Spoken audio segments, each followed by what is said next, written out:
wanaagsan daawadeen halkan waa telefishinka Risaale ee Muqdisho ku soo dhawaada barnaamijka dhacdooyinka caawa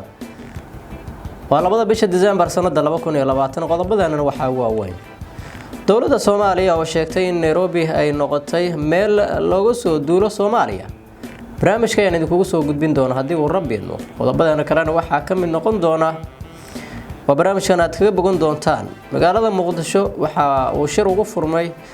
dawladda federaalka Soomaaliya iyo xubno ka socda dawlad goboleedyada dalka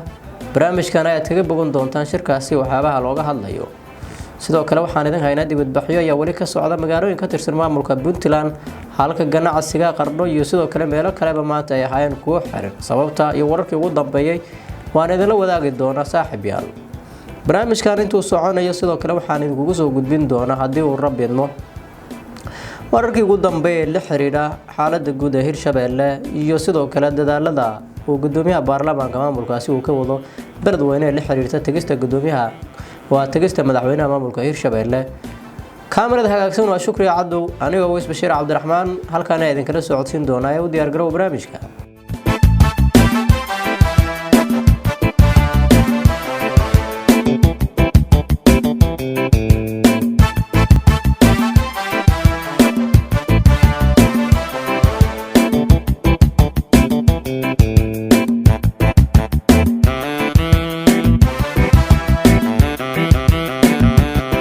wanaagsan daawadayaal barnaamijka ayaan baqaadi doona hadii uu rabbiino sida hordhac barnaamijkeena baad ku maqaleyseen dawladda federaalka Soomaaliya ayaa waxa ay shaacisay in Nairobi ay noqotay meel looga soo duulo Soomaaliya wasiirka wasaaradda warfaafinta xukuumadda federaalka Soomaaliya Cismaan Dubbe ayaa waxa uu ka hadlay go'aankii dawladda Soomaaliya ay dalka ugu saartay safiirka Kenya sidoo kalena ay wada tashi ugu yeertay safiirka Soomaaliya ee isaga yimi magaalada Muqdisho caasimadda dalka wasiirka shir jiraayad ku qabtay magaalada Muqdisho ayaa waxa uu sheegay in sababta keentay go'aanka dhanka u yeerista safiirka Soomaaliya ee dalka Kenya iyo xeerinta Kenya ay tahay in Kenya aysan ka ilaalinaynin darisnimada iyo sidoo kale wanaaga u dhaxeeya Soomaaliya iyo Kenya wasiir Dubbe ayaa waxa uu sheegay in magaalada Nairobi ay noqotay goob looga soo tashto Soomaaliya ugu dambeyntiina laga soo duulo shirkiisa jiraayadna waxa uu dhacay wadooyinkii ugu dambeeyay waxa caado noqotay in danta qaranka iyo danta shisheeyaha la isbarbar dhigo oo la isbarbar socodsiyo marmarka qaarna dadka danta shisheeyaha la soo hormariyo laakiin anagu dawlad ahaan dhexdhexaad kama nihin dawladnimada iyo madaxbannaanida dalkeena ilaalinta dalka diinta iyo dastuurka ayaa noo dhaaran sidaa darteed annagoo ixtiraamayna daris wanaagga iyo madaxbannaanida wadamada nala jaarka ah haddana marnaba ma ogolaanayno in lagu soo xadgudbo madaxbannaanida qarannimada iyo jiritaanka jamhuuriyadda federaalka Soomaaliya shirkan jaraa'id waxaan markaa u qabanay inaanu fariin arrintaa ku saabsan halkan ka dirro oo ay ugu horeyso arrinta Kenya sida aad la wada socotaan 29 November waxaan wada tashi ugu yeernay safiirkeena inoo joogay Kenya sidoo kale waxaan u sheegnay safiirka Kenya oo fadhiya Soomaaliya inuu la tashi ugu laabto dalkiisii waxaan rabnaa inaan shacabka Soomaaliyeed u sheegno sababta ugu kaliftay talaabada diblomaasiyadeed ee aanu qaadnay sidaan hore soo sheegay dawladda federaalka Soomaaliya waxay ku shaqaysaa dareenka iyo rabitaanka shacabka Soomaaliyeed waxaanay u taagan tahay difaaca iyo ilaalinta madaxbannaanida dalka sidoo kale waxay dhowraysaa xeerarka caalamiga iyo wada noolaanshaha shucuubta caalamka Kenya waxaanu haynaa ixtiraam qadarin darisnimo iyo inaanu ahaano dan wadaag labadaba ku wada nool mutual interest dhinacayaga markasta waanu dhowrnaa arrimahaas asaasiga laakiin Kenya kama muuqato darisnimo wanaag waxa ka muuqda dama socda riyo maalmeed aan munaasib ahayn iyo qarab ku dhisan dhalanteed oo ay ku hunguraynayso dhulka iyo badda Soomaaliya tusaale ahaan Kenya waxaanu in badan kala shaqaynaynaa arrimaha amniga ee labada dal waxaanu qaadanay falsafad cadowga dariskaagu waa cadowgaaga laakiin Kenya waxay dooratay oo jeclaatay inay u dhaqanto sida rajiimkii Tigreega ee faragelinta badnaa kaas oo halka uu ku dambeeyay aynu maanta ka wada warqabno sidoo kale ciidamada Kenya ee Kenya Defence Force ka leeyahay KDF waxay ka mid yihiin ciidamada nabad ilaalinta Afrika ee Soomaaliya AMISOM ciidamadaasi waxay ku joogaan ogolaanshaha dawladda Soomaaliya iyo awoodsiinta Security Council ka ama golaha ammaanka ee qaramada midoobay dhinaca iyaga ciidamadaas sida ciidamada kale AMISOM waxaanu la leenahay wada shaqayn buuxda laakiin dhinaca Kenya taasi kama jirto marar dhowr ah bay KDF ama Kenya Defence Force ka baxeen goobo lagu ogaa iyagoo aan kala tashan dawladda Soomaaliya iyo hoggaanka sare AMISOM waliba haddaan arrintaa faahfaahin idinka siiyo waxay mar dhexdaas ka baxeen Kenya Defence Force-ku laba goobood oo aad u istiraatiiji ah oo kala ah faahfaahdun iyo busaar iyagoo aan cidna ka talagelin bixistaas talaalaaneed yaani cidna u sheegin inay baxayaan shacabka Soomaaliyeed ku nool gobolka Gado dib badan baa ka soo gaaray intaasoo kaliya ma hadib sidoo kale Kenya waxay faragelin joogto ah ku haysaa maamul goboleedka Soomaaliyeed ee Jubbaland oo ay madaxdiisa ku qasabto arrimo ka soo horjeeda oo ka dhan ah danta iyo wadajirka ummadda Soomaaliyeed wada shaqayntii Kenya si wadaaye duulimaadyada caalamiga ah ee Kenya ee hawadeena mara inta badan waxa ay isticmaalaan hawada Soomaaliya Somali Airspace si hufan oo hagarlaana baanu ugala shaqaynaa isticmaalka hawadeeda laakiin dawladda Kenya waxay safarka ku dhibaan shacabka Soomaaliyeed ee gobolada ka safra oo ay ku khasbaan baaris dheeraad ah iyo inay sanduuq ku soo maraan hotel dhinaca shaqo abuurka Soomaaliya waxa ka shaqeeya kumanaan muwaadin oo u dhashay waddanka Kenya oo si sharaf iyo karaamo leh uga shaqeeya dalkeena waanu ilaalinaa oo soo dhaweynaa oo dhowrnaa laakiin dawladoodu ma danayso taas bedelkeeda Kenya waxa ay martigelisaa dad aan ka shaqaynayn danta Soomaaliya dhinaca ganacsiga Soomaaliya waxay suuq weyn u tahay warshadaha iyo beeraha iyo wax soo saarka Kenya laakiin Kenya ma ogola in badeeco uga tagto dhinaca Soomaaliya iska daa ganacsi xuduudda ka gudbay xilli kasta waxa ay burburiyaan ganacsiga shacabka Soomaaliyeed sida taawarada iyo qalabka isgaarsiinta ee ay ku shaqeeyaan shirkadaha waaweyn ee isgaarsiinta Hormuud iyo Somtel dhibaato kale oo shacabna inta badan oo ay ciidamada Kenya Defence Force ku geystaan oo gobolka Gado iyo gobolka Jubbada Hoose iyo gobolka Jubbada Dhexe ka geystaan uu soo gaaray intaas oo dhan oo jirta intii Soomaaliya ka soo kabatay ay soo kabatay marna ma dhicin in hal siyaasi oo mucaarad ku ah dawladnimada Kenya laga soo abaabulo Muqdisho iyo Soomaaliya si loogu khalkhal geliyo dariska laakiin taas bedelkeeda Nairobi waxay noqotay meesha lagaga soo duulo Soomaaliya lagaga noqdo heshiisyada lagu gaaro Soomaaliya gudaheeda lagagana soo abaabulo rabshadaha siyaasadeed ee la rabo in lagu carqaladeeyo dawladnimada dhismaysa ee dalkeena haddaba annagoo ka duulayna rabitaanka shacabka Soomaaliyeed ayaanu si aanu dareenka ula wadaagno danjiraheena la tashi ugu yeernay safiirka inoo fadhiya Nairobi 29 bisha November ee hadda dhamaatay arrintan inaanu yeernay danjiraheena miyaanu ku degdegnay mise waanu la soo daa maya maanu ku degdegin oo waxa nooga horeeyay dawladda Kenya oo 16 February 2019 sanadkii hore dib ugu yeeratay safiirkeeda laakiin dawladda Soomaaliya markasta waxay muujinaysay bisayl iyo diblomaasiyad qaangaara okay hadaa miyaanu la soo daahno maya lamaanu soo daahin oo diblomaasiyadda ayaa ku dhisan saying the right things at the right time inaad waqtiga saxda ah go'aanka saxda qaadato sidaas baanu la sugaynay waqtiga ku habboon rasuulku alayhi salaatu wasalaam wakiilaha alwikaaw aakhir alcilaaj dab in la isku dhajiyaa waa dawada halka ugu dambaysa sidoo kale abwaankii saahil qamaan boqol sano ka hor waa kii inoo sheegay in diblomaasiyaddu tahay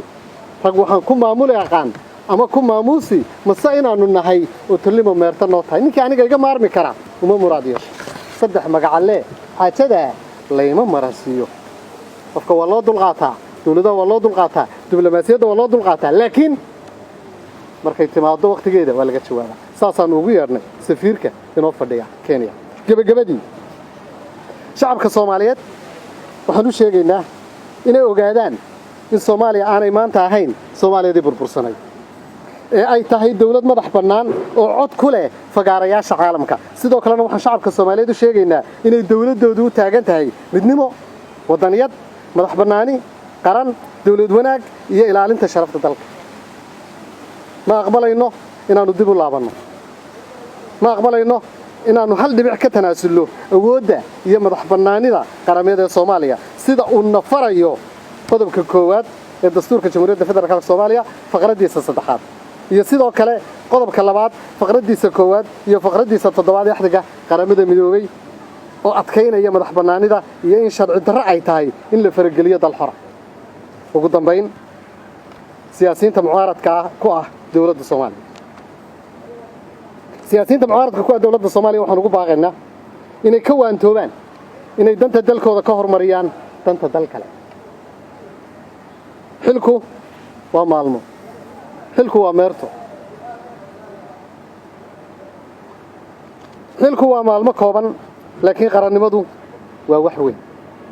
annagu maanta waxaanu siyaasadda ku dhisan kalsoonida iyo sarreynta magaceena ugu shaqaynaynaa si jiilka soo socda aanay ugu noolaan qaranjab iyo gacmo hoorsi ee ay ugu noolaadaan qab iyo qarannimo siyaasi kasta oo Soomaali ahna sidaas oo kale ayaanu ku boorinaynaa waa mahadsantahay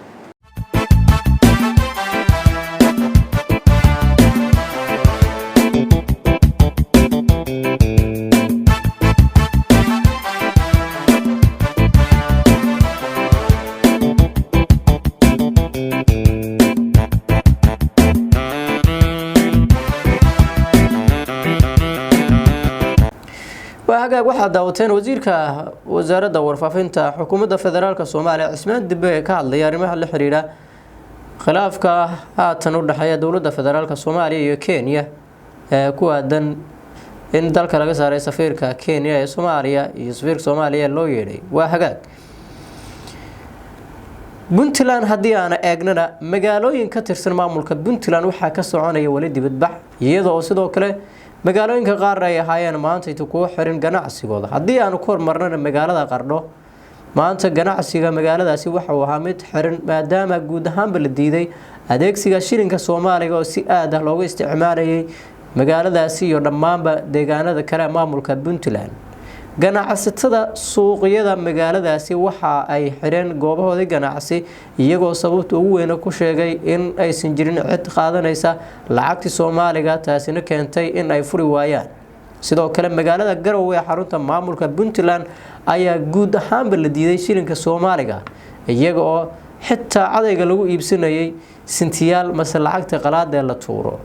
waxa ayna aad ay u saameysay arintaasi dadka danta yar ee ku nool Garowe waxa ay sheegeen in ay waayeen wax ay wax ku iibsadaan maadaama aysan haysanin lacagaha laxwiilo mase telefoonada lagu shubto mase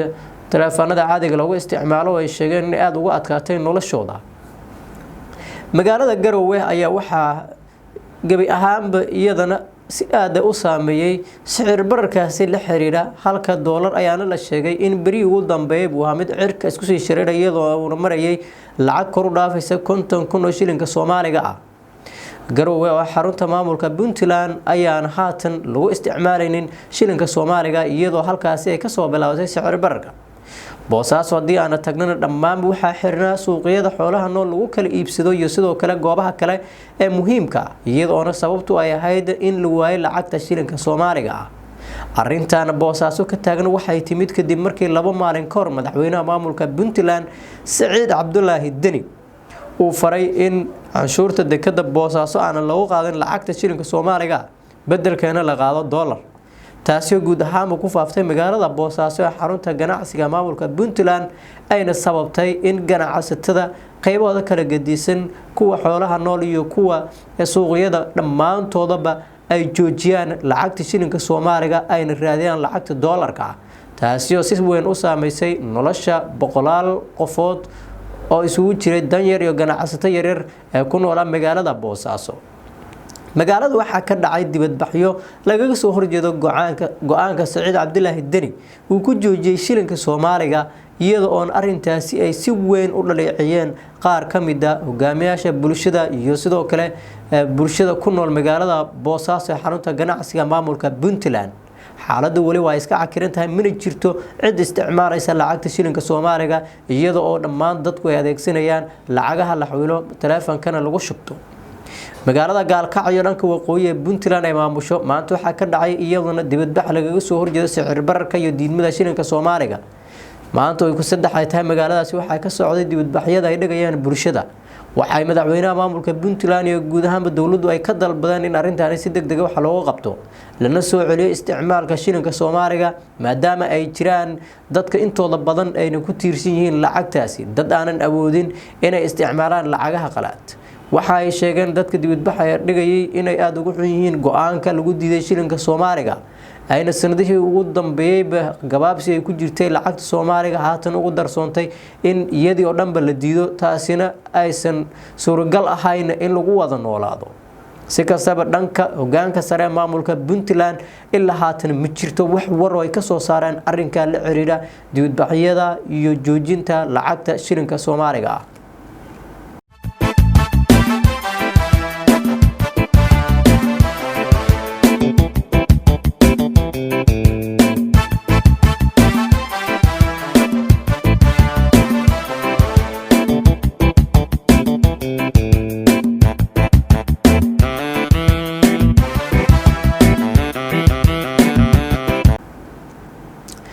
habeen wanaagsan daawadayaal magaalada Muqdisho hadii aan dib ugu soo noqono wasaaradda arrimaha gudaha ayaa shir ka furtay magaalada Muqdisho caasimadda dalka. wasaaradda arrimaha gudaha federaalka iyo dib u heshiisiinta ayaa maanta kulan ka daafurtay magaalada Muqdisho shirka qorshaha sanadeedka 2021 ee mashruuca dawladaha hoose ee JBLG-ga ayaa waxaa magaalada Muqdisho ka furay wasiir dawlaha wasaaradda arrimaha gudaha federaalka iyo dib u heshiisiinta xukuumadda federaalka Soomaaliya Aadan Cabdinaasir oo shirkaasi ka hadlay waxa uu sheegay in ay muhiim ay tahay dardargelinta adeegyada JBLG-ga iyo sidoo kale guud ahaanba in dawladnimada la wada gaarsiiyo qaybaha kala gedisan ee dalka. shirka waxaa ka soo qayb galay agaasimaha guud ee wasaaradda arrimaha gudaha federaalka iyo dib u heshiisiinta wasiiro iyo agaasimayaal guud oo ka kala socday dawlad goboleedyada iyo maamulka gobolka Banaadir. shirkan oo socon doona muddo 2 maalmood ah ayaa lagu gorofeyn doona qorshaha sanadka 2021 ee mashruuca dawladaha hoose ee JBLG-ga si wada jirana waxa loo wada qaban doono. wasiir dawlaha ayaa waxa uu aad ugu dheeraaday muhiimadda ay leedahay in dawladaha hoose iyo dawladda federaalka Soomaaliya qaybada kala gedisan ay soo kaashadaan barnaamijka qorshaha sanadeedka 2021. waa tahay gobolka Hiiraan hadii aan eegnana magaalada Beledweyne ee xarunta gobolka Hiiraan waxaa kulamana ku qaatay gudoomiyaha baarlamaanka maamulka Hirshabeelle Cabdixakiin Luqmaan iyo sidoo kale madaxweyne ku xigeenka maamulka Hirshabeelle Yuusuf Axmed Hagar Yuusuf Dabageed. kulankii dhaxmaray iyo sidoo kale kulamada kale ee odayaasha dhaqanka maanta ilaa xalay socday ayaa waxaa lagaga hadlayay arrimo dhowr ah oo ay ka mid yihiin in generaalka careysan sida weyn ugu soo horjeeda doorashadii ka qabsoontay Jowhar ee General Xuud tabashooyinkiisa lagu xalliyo wada hadal lana joojiyo falalka amniga liddi ku ah. waxa ay wada hadalkoodu uu ahaa mid la doonayay in wax kasta oo tabasho ay ka qabaan reer Hiiraan lagu dhameeyo miiska wada hadalka. iyadoo wali ay kulamadu yihiin kuwo joogta ayaana qorshaha waxa uu yahay in lagu soo afjaro khilaafaadka ka dhashay doorashooyinka Hirshabeelle si gaar ah General Xuud iyo jabhadda duurka ku jirta isaga wata. waxa uu gudoomiyaha baarlamaanka maamulka Hirshabeelle cabdixakiin luqmaan uu ballan qaaday in ay ku dadaali doonaan in wada hadalada lagu dhammeeyo tabashooyinka jira waxaana qorshuhu uu yahay in dhowaan uu magaaladaasi uu gaaro madaxweynaha maamulka Hirshabelle Cali Guudlaawe Xuseen oo noqon doona safarkiisa ugu horeeyay tan iyo markii la doorto uu ku tago magaalada Beledweyne xarunta gobolka Hiiraan iyadoo magaaladaasi qaybo ka mid ah Yuusuf Dabageed iyo sidoo kale madaxweynaha cusub ee Hirshabelle aan aad looga jecelayn ayna muddooyinkii ugu dambeeyay ay ka dhacayeen dibadbaxyo lagaga soo horjeeda taageerana loogu muujinayay generaalka sida weyn ugu soo horjeeda Yuusuf Dabageed iyo sidoo kale madaxweynaha cusub ee maamulka Hirshabelle Guudlaawe xaaladdu wali waa iska degan tahay waxaana soconaya kulamo gaargaar ah oo ay leeyihiin gudoomiyaha baarlamaanka odayaasha dhaqanka bulshada qaybaha kala gedisan iyo madaxweyne ku-xigeenka oo garab ka helaya maamulka guud ee gobolka iyo kan degmada